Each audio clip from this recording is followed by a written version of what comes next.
I am Joseph at andito na naman tayo sa Green Hills guys dahil papakita namin kung ano ba ang pinagkaiba ng iPhone 11 tsaka iPhone 10. Dito sa 10R guys, LCD display lang pala to. It's still supported the iOS update.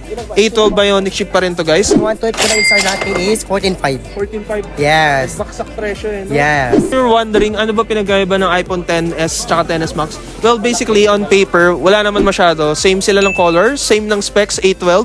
Actually, pareha silang AMOLED display. Pops, gusto mo ng malaking iPhone? Ako gusto ko ng malaki, ako ng maliit. Gaano kalaki ba yan? Mga estimate mo? Large. Ano ba? Large na. Mga 6 inch pataas ba yan? 7. 19,500 na lang. Dating 20,500.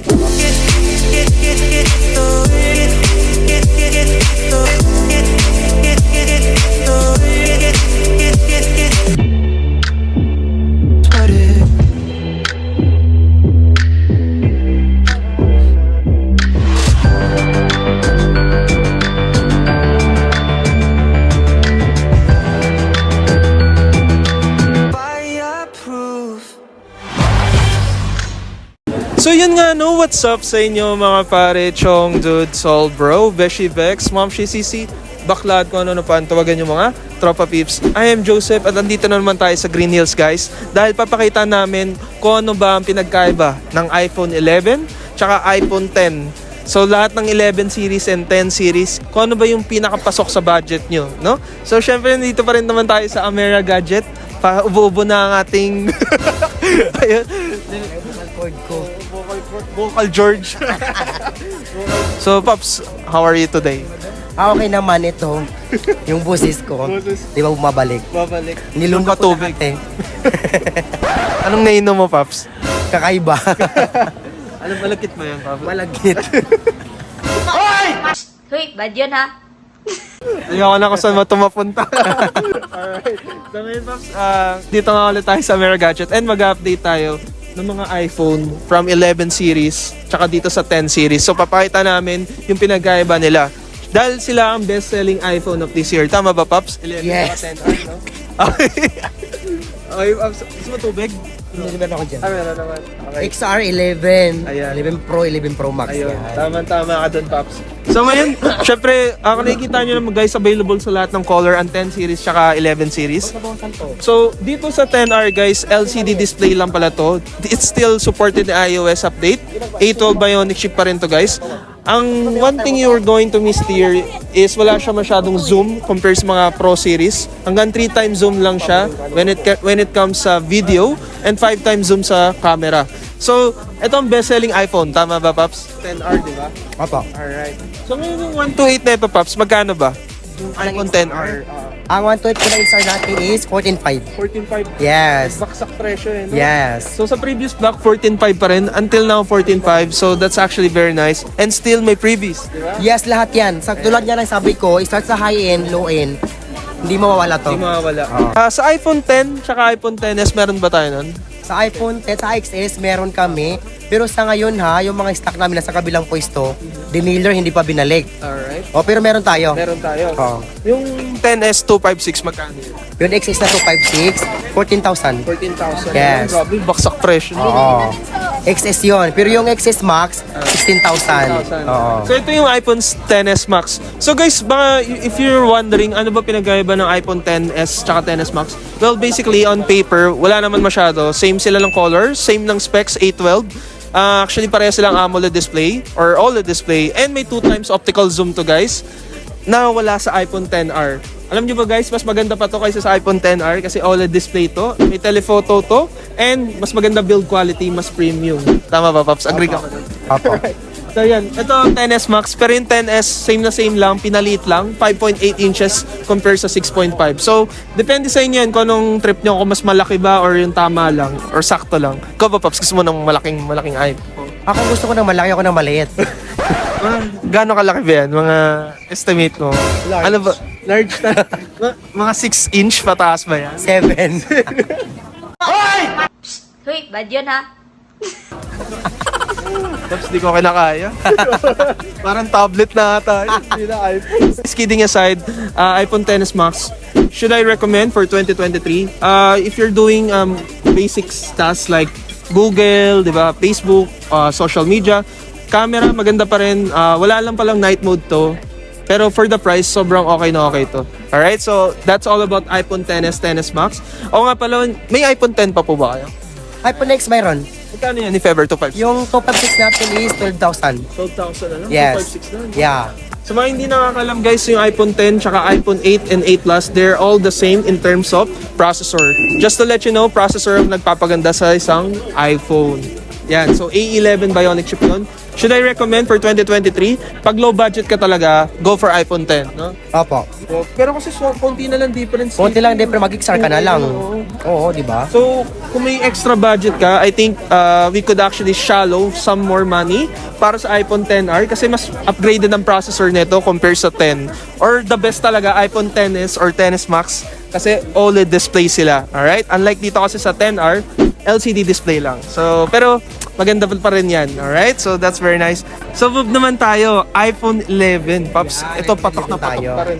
Oo, patok na patok pa rin po yung 11. Supposed to be yung XR saka yung 11 talaga sila sa amin. Ito na guys, iPhone 11, ginawa to or it was been released way back 2019. A13 Bionic chip to. LCD display pala sa mga non-pro. Hindi ko alam bakit LCD display, hindi nila ginawang AMOLED. So, yung OLED display matatagpuan man sa mga Pro series ng 11. Pero maganda pa rin to kasi may ultra-wide na to. May night mode, yes, pero only the main lens. Or yung main lens means yung 1x lens. Pag iniba mo na yung lens, wala na siya night mode. Pero yung for the price, magkano? Tanungin natin yung 128. Ang 128 natin, okay. 19,500 na lang. Dating 20,500. Oo. So na ngayon 19,500 na lang. Sarap. Yeah. And 256. If ever. Okay, yung 256 natin, nagbaba na rin kami. Dating 22, 21 na lang. 21 na lang? Yes. 256 na? 256 na yon. So double the storage and konti lang yung Difference, oo. So if you're going to ask me guys, kung hindi ka naman mahilig sa mga editing, more on picture ka lang, tapos social media, 128 will do na. Pero kung sobrang hard task Kasi na kahit guys, naman yung 64 gig, kung hindi picture ka lang, okay na yun eh. ikaw ba Pop, 64 ka ba? 128? 128. Tama na ako sa 128.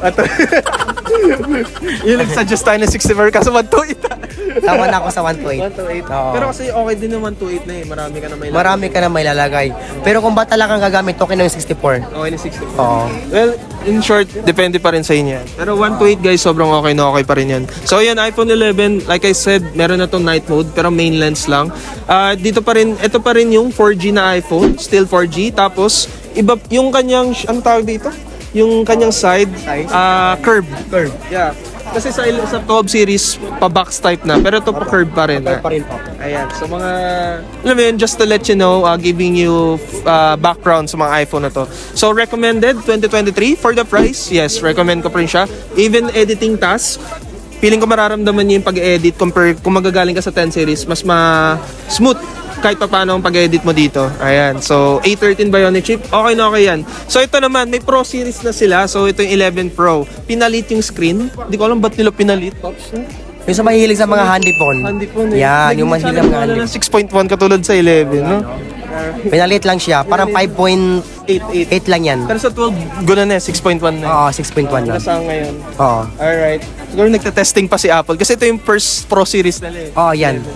11 Pro. So, magkano naman yung price na ito? Yan, 24,000, dating 25. Oh. 24,000 na lang siya. Eh, yung 64 na ito, magkano ba yung Ang 64 niyan is 22. Yeah. 5.6 ka na. 256 ka na, di ba? Yun 128 guys ha. By the way, walang 128 sa 11 Pro or Pro Max. Diretso 256 agad, di ba pa? Ako. Pwede pang 21 yung 64. Grabe oh. Di pa ako tumatawad. Tawad na. Pwede ko siyang close ng 21, yung 64. 21 no? Kung gusto niyo ng 64. Pero kasi ako, prepare ko, higher storage. Ay, storage na lang, di ba? Higher storage. Kasi konti lang ang difference eh. 256 na lang sila. Tsaka pang long term. Ang long term. Kung mahilig ka sa videos, pictures, kung ano-ano pa, mag-save na kung ano-anong video, edi 256 ka na. Yung 512, magkano yan? Ang ganyan namin. Yung 512 namin, 27,000. 11 Pro na yan, no? O, 11 Pro na yon. So yun guys, at least may idea kayo kung magkano yung mga prices nila. Mas napapakita namin yung kada price ng bawat unit. So 11 Pro, ano ba pinagkaiba na ito sa 11? Syempre triple lens. May telephoto na to kung tinatawag. mas mataas din ng digital zoom hanggang 10 times. Dito kasi guys, ang picture zoom lang nito hanggang 5 times. Sa video, sa iPhone 11 hanggang 3 times. Pero dito, sa 11 Pro, ang video zoom nito up to 6 times. So, kung importante sa inyo yung zoom, consider nyo rin to. Mas premium build quality kasi matte finish and stainless steel. So, mas matibay ito or durable, di ba, Paps? Compare sa 11. Oo. Ayan. Kasi Kung tibay ang pag-uusapan, pero yung tibay naman nasa atin eh. Depende sa atin. Iba. Oo.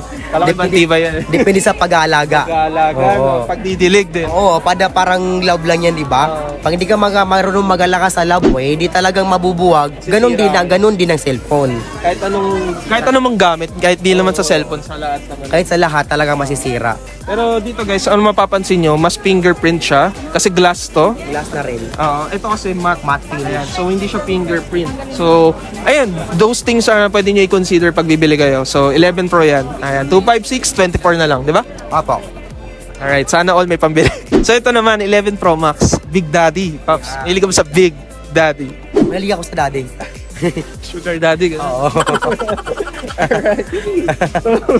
Hindi ko na alam sasabihin ka. Yung 256, magkano mo na? Yung top up 6 natin, 27,000. 27,000. Oo. Yung 64 neto, magkano? Ang 64 niya, nasa 24,000 to 25,000. And 512? Ay, yung 512 natin, 11 Pro Max? dating kwan siya, dating 31 ngayon, 29.5 na lang. Kung less than 30k pala, may 11 Pro Max ka na. Oo, 29.5 na lang yung 5 to. Grabe. So guys, among all of the 11 series, ito ang pinakamaganda syempre dahil malaki ang battery life and screen. Syempre, 6.5 inch to. Alam nyo ba, sobrang baba lang ng RAM ng iPhone. Ito 4GB, pero hindi siya naglalag. Di ba sa iPops di naglalag? Yes, hindi po na kahit dati nakakonect ako, hindi naglalag. Nag-start ako sa iPhone 5S, pero never nag-issue sa akin yung iPhone. Pero kung ngayon mo nang gagamitin, medyo maglalag na. Oo, medyo maglalag na kasi yung iOS na eh. Luma na eh. Pero noon, hindi talaga. Hindi talaga. Just to let you know guys, kasi si Apple, up to 6 years ang kanyang iOS update. Alam ko ang pinakamatagal na sinuportahan ni Apple is 6S, 7 years ata. Parang gano'n. 6S. 6S 7 years. So yun guys, if you're going to consider editing, kung hanap yung editing, lahat, hardcore, Pro Max, iPhone 11 Pro Max or iPhone 11 Pro, will do the job guys. So depende na sa inyo yan. Pero kung mga basic tasks ka lang naman, and budget friendly like less than 20k Pops, no? 11, pababa. Yes, yan. So 20K. iPhone 11. So actually guys, sa mga non-pro version, napansin ko marami silang colors or assorted colors. So depende na po sa inyo yan. Alright? Gusto nilang color. Anong gusto niyo color? Pero kung ako tatanungin nyo guys, anong kukunin ko sa kanila? I would go for iPhone 11. Yeah, kasi ewan ko, kahit dual camera lang, ang ganda pa rin. Kahit ako naka-11. So, budget friendly pa rin si iPhone 11 and si iPhone XR. Pero kung gusto niyo ng mas additional features like may telephoto, meron siyang mas malayong zoom, and mas premium build quality, ito yan, 11 Pro and 11 Pro Max. Maganda pa rin yan. Alright? So, anything else? Ayun po, like I said before po, sana gruhay pa po yung followers natin. Umabot na ng 1.5, 2.5, di ba? Malay mo, di ba? pagdating ng panahon. Again guys, this is Joseph. Thank you for watching guys. I hope this helps. So, see you on my next vlog guys. Again, thank you for watching. Ingat palaging, God bless. Peace out guys. Thank you, Pops.